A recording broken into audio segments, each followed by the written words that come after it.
Today I'm going to show you how to make this adjustable circle. You need a hook and yarn. So I'm going to hold my yarn, just wrap it around my fingers, and you see it's a circle.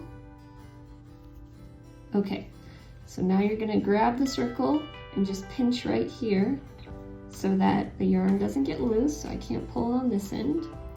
Now take your hook, put it through the circle, grab that yarn on your hook. See that? I have the loop on my hook. Okay, now you're going to grab this, this end goes to the ball, grab it, pull it through and up. Okay, now with your left hand, grab both sides of that loop, okay? Now, grab the yarn that goes to the ball and slip stitch, and then pull it tight. Okay, and we can readjust this loop so that's not so long. Put your hook in there, do another slip stitch.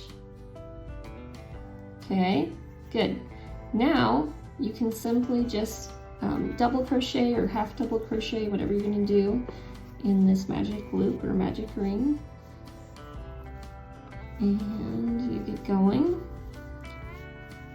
And then if it's ever too hard to kind of hold this loop, you can always just pull your loose string and make it smaller as you work. I like to do about 13 stitches around in the magic loop, but you can also do 15 if 13 doesn't make it flat.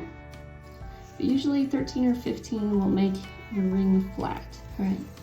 Now, as you can see, I was crocheting over both the loop and my little end. And once I have all the stitches on here that I need, I'm just gonna grab that last stitch and hold it gently while I pull.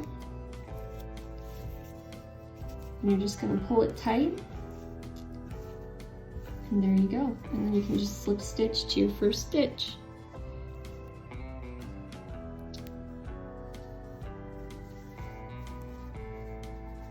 And then slip stitch one, you're ready for your next row.